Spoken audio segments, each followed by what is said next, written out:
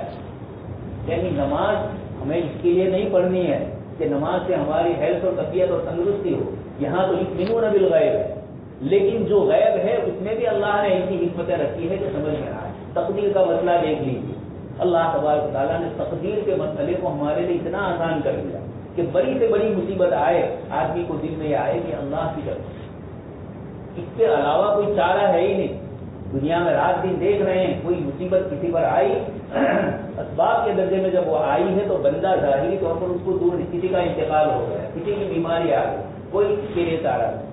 اب اس موقع پر کیا ہے، اللہ کے فیصلے پر آئے، کوئی بڑا خسارہ ہو گیا، ایکسیڈنٹ ہو گئے، یہ ساری چیزیں جتنی بھی ہے تقدیر کا عقیدہ ہے غیب کا، لیکن بندے کے دل کو دھارس دے دیتا ہے۔ اسی لیے قرآن نے فرمایا کہ لا تقسوا علی ما فاتکم ولا تفرحوا بما آتاکم۔ انسان کے پاس مال و دولت آ جائے تو تکبر میں نہ آئے، یہ اللہ کی تقدیر ہے میرے لیے، اور انسان کے اوپر مصیبت آ جائے لا تقسوا علی ما فاتکم، فوت ہونے پر افسوس نہ کرو۔ اس لیے یہ یؤمنون بالغیب، پوری سورہ بقرہ کا خلاصہ اللہ پاک نے جو لفظ میں ذکر فرما دیا ہے کہ ایمان بالغیب۔ حضرت ابراہیم علیہ السلام، قرآن نے ان کا ذکر فرمایا اس صورت میں، بہت سارے واقعات ابراہیم علیہ السلام کے ذکر فرمائے، اور اسی کے اندر یہ قصہ بھی ذکر فرمایا، نمرود کے ساتھ بھی جو واقعہ پیش آیا، اور خود آپ نے اللہ پاک سے فرمایا کہ کیف تحیی الموتیٰ، آپ مردہ کو کیسے زندہ کریں؟ اللہ پاک نے فرمایا کہ ابراہیم کیا یقین نہیں ہے؟ فرمایا ولکن لیطمئن قلبی، میرے یقین اور ایمانی کیفیت میں اضافے کے لیے میں آپ سے مانگ رہا ہوں۔ اللہ پاک نے فرمایا 4 پرندوں کو لے آؤ اور ان کو اپنے سجاؤ، یعنی اپنے سے مانوس اور قریب کر دو، تو بلاؤ تو وہ آتے جائیں۔ پھر اس کے بعد اللہ پاک نے حکم دیا کہ ان 4 کو ذبح کرو، اور ذبح کرنے کے بعد چاروں کے بدن کے الگ الگ حصے گوشت کے ایک دوسرے میں خلط ملط کرو۔ 4 پرندے حضرت ابراہیم علیہ السلام نے اس طرح کیے، خلط، پھر اس کے بعد ذبح کیا، خلط ملط کیا، پہاڑی پر ان کو ڈال دیا، الگ الگ ٹکڑا، الگ الگ جگہ۔ ایک پرندے کی چونچ ہے تو دوسرے کا پیر ہے، کسی کا بدن کا کوئی حصہ ہے تو دوسرے کا دوسرا حصہ۔ لیکن حضرت ابراہیم علیہ السلام کو اللہ پاک نے فرمایا اب اس کے بعد ان کو بلاؤ، یأتینک سعیا، دوڑتے ہوئے وہاں سے سر آیا، اس سے ملا، پیر اس سے ملا، اور ایک پرندہ بن گیا۔ یہ کوئی مذاق اور مستی کی بات نہیں کر رہا ہوں، اللہ نے اپنے نبی کو قرآن کریم میں اس قصے کو ذکر فرمایا۔ یہ اللہ پاک اپنی طاقت اور قدرت کو بدلا ہے کہ یہ اسباب کو، ظاہری چیزوں کو ہی سب کچھ سمجھنے والے جب اللہ کی قدرت اور طاقت کو دیکھیں گے، اس سے ظاہر اور اسباب کا انکار نہیں کیا ہے شریعت، ظاہر کے مطابق ہمیں عمل کرنا ہے، بھوک لگی تو کھانا کھانا ہے، یہ نہیں کہ بھوک لگی ہے تو میں بیٹھوں شاید اوپر سے من و سلوا اللہ پاک نازل فرما دے. اسباب کو کمانے کے لیے قید و توکل. قریب قریب میں آپ صلی اللہ علیہ وسلم نے فرمایا کہ ایک چیز کو بند کرو اور پھر اللہ پر بھروسہ کرو. دکان کو تالا لگاؤ اور پھر اللہ کے بھروسے پر اس کو تم کھلا چھوڑ کے آؤ، یہ شریعت کا حکم نہیں. اس لیے اس سورہ بقرہ کے اندر یہود کے ان تمام واقعات میں جہاں جہاں انہوں نے شرارتیں کی، نافرمانیاں کی، اللہ تبارک تعالیٰ نے سب کو ذکر کیا. اس سے یہ بھی پتہ چلا کہ گناہ سے اللہ ناراض ہوتے ہیں اور نعمتوں کو چھین لیا جاتا ہے. یہود کے اوپر اللہ نے نعمتیں دی تھی، انہوں نے ان نعمتوں کی ناقدری کی تو اللہ تبارک تعالیٰ نے ان نعمتوں کو چھین لیا اور اس کے بجائے غضب علیہ ذلت سے بدل گئی. معلوم یہ ہوا امت محمدیہ کو یہ اشارہ فرمایا کہ یہ امت جب شریعت پر چلتی رہے گی اللہ پاک انہیں زمین پر اس کو حکومت عطا فرمائے گی، اور جب یہ بھی اللہ کی نافرمانی کرے گی تو اللہ تبارک تعالیٰ نے یہود کو بخشا ہے اس کے یہاں حسب نسب اور خاندانیت نہیں چلتی. سیدنا ابراہیم علیہ السلام جیسے اللہ کے خلیل اور صحیح نہیں، اور آپ دعا فرما رہے کہ میری اولاد میں تو امین ذریت سب کو نبی بنائیے. اللہ نے فرمایا قال لا ینال عہدی الظالم. کل یہ آیت آتی اللہ پاک فرماتے ہیں کہ آپ کی اولاد میں سے کچھ ظالم ہوں گے اور کچھ نیک ہوں گے، میں نیک کو تو نبی بناؤں گا، ظالم نہیں بن سکتا. اس کے ذریعے اللہ پاک اشارہ فرماتے ہیں کہ ہمارے یہاں لیس بامانیکم ولا امانی اہل الکتاب. ایک اور آیت میں بھی قرآن نے ذکر فرمایا اللہ پاک کے یہاں خاندانیت اور حسب نسب نہیں چلتا ہے، وہاں بندے کے اعمال چلتے ہیں. اس جگہ پر بھی حضرت نوح علیہ السلام نے اپنے بیٹے کے متعلق فرمایا اللہ پاک نے فرمایا انہ لیس من اہلک. وہ تمہارا حقیقی بیٹا جو کہا جائے ایمان والا وہ نہیں ہے، نبی بیٹا ضرور ہے لیکن حقیقی اللہ پاک جو چاہتے ہیں اس سلسلے کا نہیں ہے. تو اللہ پاک نے اس کو بھی عذاب کے اندر مبتلا فرما دیا. پانی میں ایک موج آئی وحیل بینہم اور باپ اور بیٹے کے درمیان رکاوٹ بن گئی، ختم ہو. یہ اللہ پاک اس آیات کے ذریعے یہود نے جو سمجھا تھا نحن ابناء اللہ واحباؤہ، ہم اللہ کے صحیح ہیں، خاندانیت اور حسب نسب پر یہودیوں کو فخر تھا. آج بھی دنیا میں دو قومیں ہیں یہود اور برہمن، شاید ایک ہی سلسلے نسب سے دونوں ہے، دونوں کے یہاں گائے کی تخصیص ہے اور دونوں کے یہاں حسب نسب اور خاندانیت کو بہت بڑا سمجھا گیا ہے. ابھی 2-4 دن پہلے ایک صاحب کا پورا انٹرویو آیا، کہا بھگوان نے کسی کو خوبصورت پیدا کیا کسی کو کالا پیدا کیا، یہ کیوں ہے؟ اس کے پیچھے کچھ مقاصد ہے. ایک کو بڑا بتلانا ہے دوسرے کو چھوٹا. دوست اور بزرگوں منو سمودی کے بڑے بڑے لوگ بول کر وہ اس کو ثابت کر رہا تھا. اللہ پاک نے بھی قرآن کریم میں اس کو ذکر فرمایا لیکن فرمایا کہ ہم نے تم کو قبیلے والا بنایا. السنتکم، تمہاری زبانوں میں اور تمہاری رنگتوں کے اندر یہ فرق کیوں ہے؟ یہ اللہ پاک کی قدرت اور کاریگری کی طرف اشارہ ہے. یہاں کوئی بڑا اور کوئی چھوٹا نہیں ہے، کوئی نہ بھگوان کے منہ سے پیدا ہوا نہ پیر سے پیدا ہوا. اللہ پاک نے سیدنا آدم علیہ السلام کے ذریعے سلسلہ انسان چلایا ہے. سب اولاد آدم ہے. ربکم واحد و اباکم واحد، رب بھی ایک ہے باپ بھی ایک ہے. قرآن کریم نے ان آیات کے ذریعے یہود کے اس عقیدے کو بار بار یہود نے اپنے آپ کے لیے یہی کہا، اسی لیے آگے آ رہا ہے وقالت الیہود لیست النصارى علی شیء. یہود نے نصارہ کو کہا کہ تم کسی دین پر نہیں، نصارہ نے کہا تم غلط. اللہ پاک نے فرمایا دونوں غلطی پر ہے اور دونوں یہ سمجھ رہے تھے کہ نبوت تو صرف حضرت ابراہیم علیہ السلام کی اولاد میں سے حضرت یعقوب علیہ السلام کی اولاد ہی کو ملنی چاہیے. اور جیسے ہی بنی اسماعیل میں سے جناب نبی اکرم صلی اللہ علیہ وسلم کو اللہ پاک نے نبوت سے سرفراز کیا، انہوں نے صاف انکار کر دیا اور آپ صلی اللہ علیہ وسلم کی نبوت ماننے سے جو رکاوٹ آئی یہی خاندانی رکاوٹ آئی. جبکہ کوئی چھوٹا اور بڑا بھی نہیں سوال، ایک ہی باپ کی اولاد حضرت ابراہیم علیہ السلام ہی کے 2 بیٹوں سے ہے، لیکن اس کے باوجود یہ تکبر اور گھمنڈ ان کے اندر آیا. اللہ تبارک تعالیٰ نے آیات میں اس کی طرف اشارہ فرمایا کہ یہ ذلت آنے کی ایک وجہ یہ بھی ہے آدمی اللہ کے حکم کو محض تکبر کی بنیاد پر نہ مانے. اسی طریقے سے حیلہ بازیاں کرنا، اللہ کے احکام میں اپنی طرف سے ایسا کرو ویسا کرو اور حلال کر لو، یہ حیلہ بازیاں. نبیوں سے حجت بازی کرنا، دلیل کرنا شریعت کے احکام میں، یہ بھی یہود کے لیے سبب کرنا. یہ سارے قصے ذکر کر کے اللہ تبارک تعالیٰ یہ فرمانا چاہتے ہیں کہ کسی قوم کو ترقی کرنی ہے تو ان ساری برائیوں سے اپنے آپ کو بچانا ہوگا. اللہ تبارک تعالیٰ سے دعا ہے اللہ پاک صحیح سنی باتوں پر ہم سب کو عمل کرنے کی توفیق نصیب فرمائیں. آمین. وآخر دعوانا